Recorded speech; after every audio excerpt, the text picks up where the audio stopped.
Halo semuanya, pernah kepikiran gak sih gimana sebuah sistem konseling yang berbasis keyakinan menangani isu-isu yang super pribadi? Kayak misalnya masalah seksual? Nah, hari ini kita akan coba bedah langsung sebuah pedoman konseling Kristen buat ngerti pendekatan mereka yang ternyata sangat spesifik dan terstruktur. Nah, ini dia pertanyaan besarnya, yang bakal jadi pemandu kita.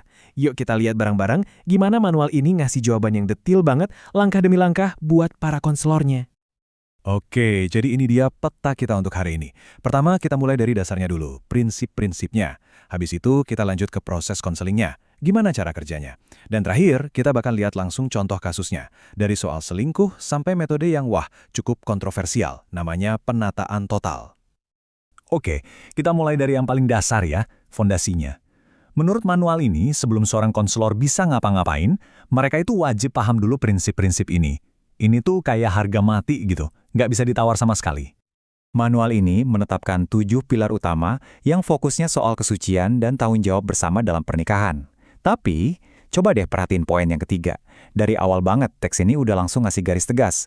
Katanya, dalam kerangka mereka, homoseksualitas dan masturbasi itu dianggap nggak sejalan sama prinsip dasar ini.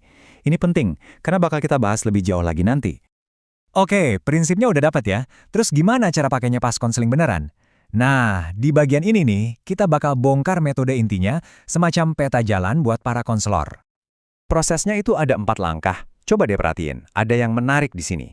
Menurut manual ini, masalah seksual itu seringnya cuma dianggap gejala loh, bukan penyakit utamanya. Jadi filosofinya gini, benerin dulu hubungan pernikahannya secara umum, nanti masalah di kamar tidur juga bakal ikut beres dengan sendirinya.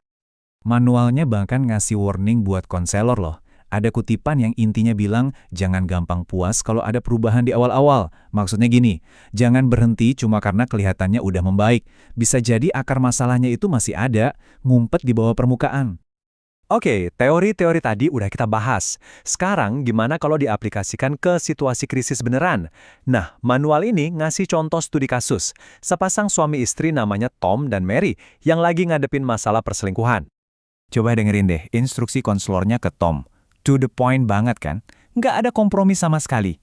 Jadi dalam pendekatan ini, langkah pertama yang wajib hukumnya itu yang ngaku dosa, tobat sepenuhnya, dan jujur sejujur-jujurnya sama pasangan.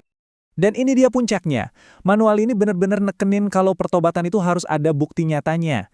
Jadi, pas si Tom nyerahin kunci apartemen selingkuhannya itu bukan cuma simbol. Itu tuh kayak deklarasi, pernyataan kalau hubungannya udah putus total. Titik. Nggak bisa diubah lagi. Nah, dari masalah pasangan, kita geser sedikit ke sesuatu yang lebih personal. Ternyata, manual ini juga punya pandangan yang spesifik banget soal masturbasi. Dan pandangan ini, dibangun dari prinsip-prinsip yang udah kita bahas di awal tadi. Jadi begini logikanya. Manual ini nggak nunjuk ke satu ayat spesifik yang melarang masturbasi. Nggak gitu. Tapi masturbasi dianggap dosa karena ngelanggar 2 prinsip. Pertama, karena itu buat diri sendiri, bukan buat pasangan. Kedua, karena ada potensi jadi kebiasaan yang menguasai atau bikin kecanduan. Terus, solusinya gimana dong menurut manual ini? Ternyata nggak cuma disuruh berhenti aja. Tugas konselor itu justru ngebantu ngebangun ulang semuanya. Mulai dari ngasih edukasi soal fungsi tubuh yang benar, sampai, ini yang paling penting, ngebantu nyiptain struktur hidup yang baru, buat gantiin kebiasaan lama. Oke, sekarang kita masuk ke topik konseling soal homoseksualitas. Di sini, penting banget buat kita paham cara manual ini membingkai isunya. Jadi, menurut teks ini, homoseksualitas itu dilihat bukan sebagai identitas atau kondisi medis, tapi murni sebagai sebuah perilaku yang dianggap dosa. Kutipan ini, bener-bener ngerangkum posisi manualnya dengan gamblang.